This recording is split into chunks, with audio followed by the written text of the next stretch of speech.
Sosa?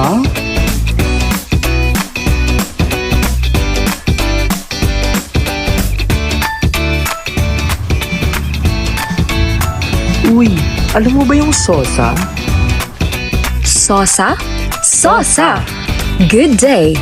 Maray na daw, Sornahan. I am Siana Nieva. At ako naman, si Don at Yanza. Ngayon matutunghayan natin ang State of the School Address led by our school principal, Sir Armando Engay. Sosa latest balita. Sorsogon National High School Principal 2, Armando D. Engay, highlighted the school's progress, accomplishments, and key initiatives during his State of the School Address, or SOSA, this July 18, emphasizing its commitment to continuous improvement and quality education. He assured the school community that the plans and solutions presented in his address would be fulfilled through the administration's commitment and collective effort.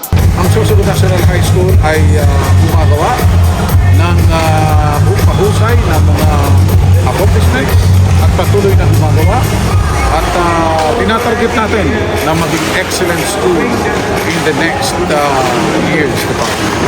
Tinalakay ni Principal 2 ng Sorsogon National High School na si Armando D. Engay ang mga pangunahing suliraning kinakaharap ng paaralan sa kanyang State of the School Address o SOSA nitong Hulyo 18 sa SHS Covered Court. Kabilang sa mga isyong binigyang diin ni Engay ang kakulangan ng mga electric fan na tupuan, sirang comfort rooms, pagbaha, pagsasaayos ng covered court, bilang ng mga mag-aaral na hindi pa bihasa sa pagbasa at mga kaso ng bullying. Bilang tugon, inilatag niya ang mga hakbang tulad ng pagkukumpuni ng comfort rooms, striktong pagsuot ng uniforme, planong pagpapagawa ng drainage system at one-strike policy laban sa bullying.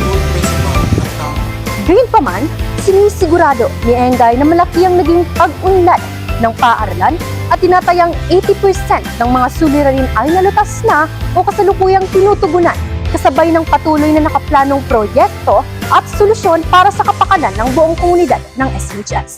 Chaska Buban, nagbabalita. Today, the new elected School Parent-Teacher Association or SPTA officers has conducted a ceremony to showcase the accomplishments and the inauguration of the drinking water station in Sorna High.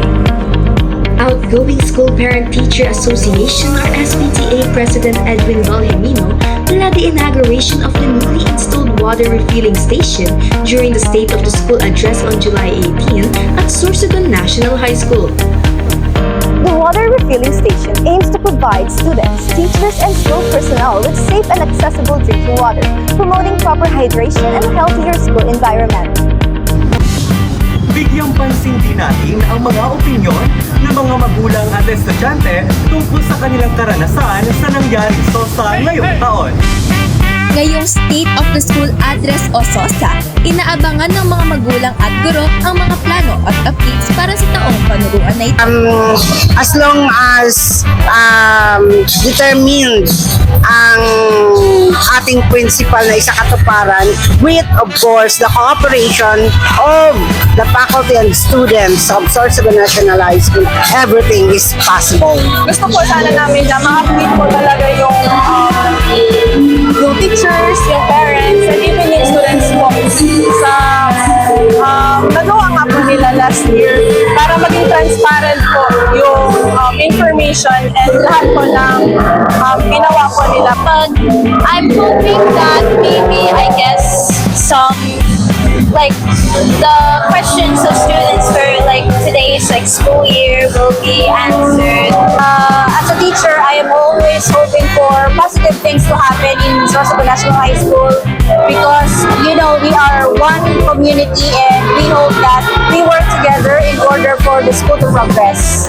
Ibinahagi din ng mga magulang, mag-aaral at mga guro na sila ay nasiyahan sa mga narinig nilang anunsyo, tulad na lamang ng pagbubukas ng drinking water filling station sa paaralan. Ako si Catrice Ang Lopez, ang iyong tagapagbalita sa araw na ito. Nagbigay buhay sa State of the School Address o SOSA kung Sorsogon National High School o SNHS, ang magkukulay na pagtatanghal ng SNHS Marching Band, Tibo Serna High at SNHS Rondalia noong Hulyo 18 sa SNHS Concord Court.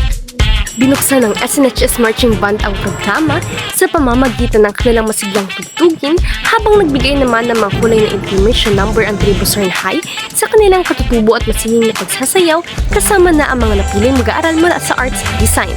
Nagkatid din ng musikal na pagtatanghal ang SNHS Rondalia na lalong nagpasigla sa programa. Sa pamamagitan ng kanilang talento at design, naging mas makabuluhan at masiglang pagtitipon na ikinamalas ng mayamang kultura at sining ng mga mag-aaral sa SNHS. Charm Sinqua para sa latest happiness. Siana!